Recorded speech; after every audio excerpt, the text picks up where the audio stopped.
Okay, so at the age of nearly 60, I'm making my first video, so you'll have to bear with me because we didn't even have computers when I was at school, at least for the start of it. So, I am a Volkswagen T5.1 owner and I have the dreaded cup issue, and I wanted to come up with a solution to repair the cup flap, which obviously breaks. This is my second cup flap that I've had and I just didn't want to keep buying them. I know there's these little inserts that are really very good, but I just wanted to see whether I could repair it. So basically what I've done is taken one of these little these little electrical fittings without the sleeve on it, and I've put them into the actual holder, drinks holder, to reinforce. You can just see it there. I've sprayed it black there. I know the top one had obviously broken as always, but I've also reinforced the bottom. So basically what I've done is drilled through the back of the casing at an angle. I've come through the back. I've then flared out the electrical connection, and then I did have a number of options here on how to secure that to make sure that it didn't come out. I thought about welding it, but plastic welding, but I thought not many people would have that. I thought about super glue or bonding or something like that, but then I thought I'd just get a couple of screws and screw them in the back to see whether that would hold it in place by splaying out the electrical connection.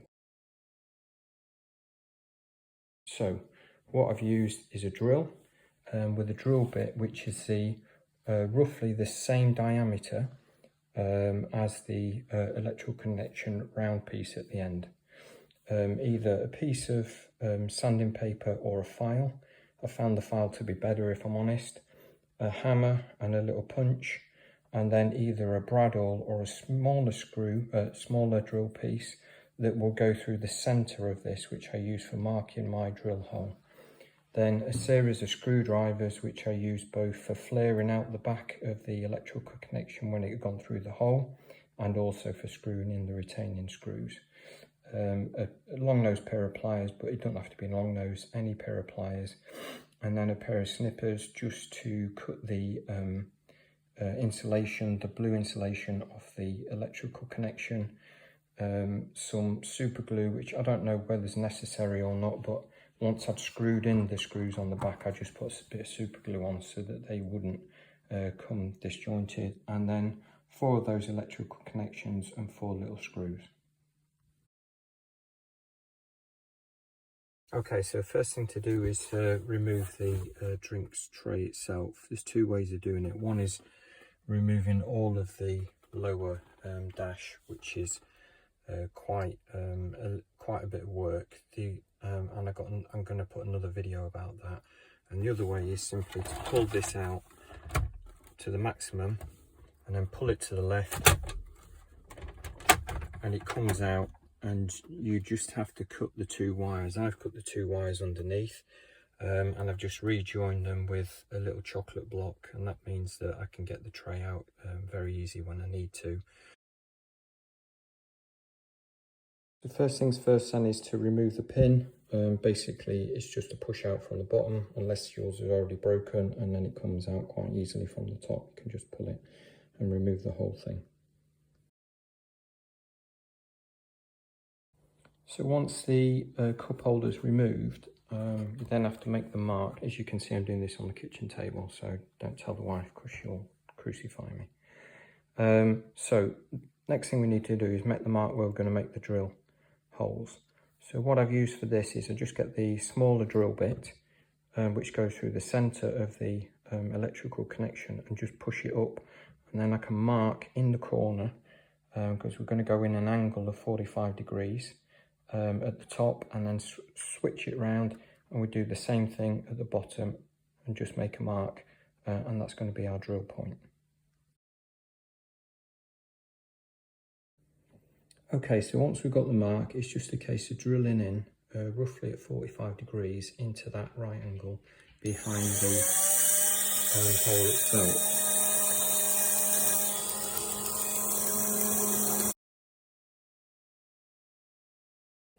Okay, once you drill the holes, The next thing is to take two of the electrical connections, take the blue insulation off, and then fit them in the holes, or push fit them, offer them up. Obviously the bottom one is one way and the top one is the opposite way, so it maximizes the space between both things. The next thing that I did was just take the drift and knock that through so it was flush on both sides and went through to the back.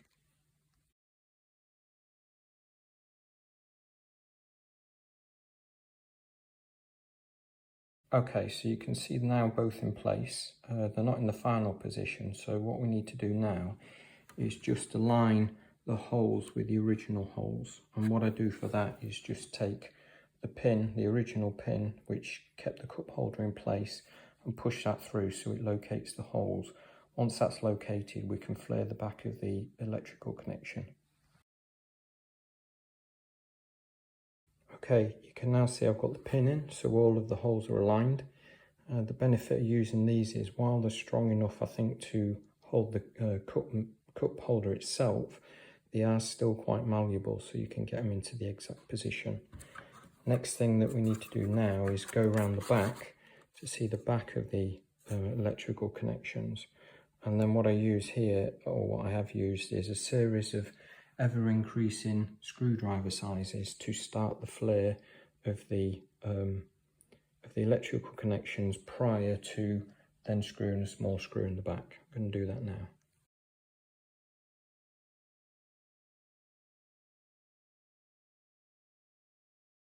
Okay, you can now see that I've flared the back of the electrical connections.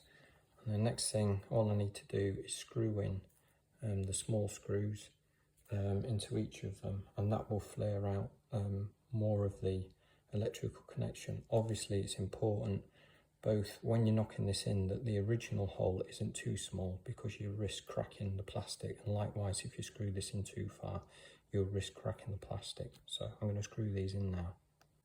Okay, you can now see that the screws have been screwed in the back of the electrical connection. When you do screw them in, they will twist the connectors on the outside, so once you put them in, just back them off a bit and that'll line it all back up.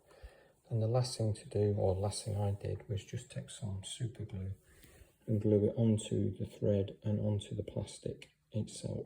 And I'm going to see whether that is enough. I may have to come back at a later date and stick something more suitable on there, heavier duty.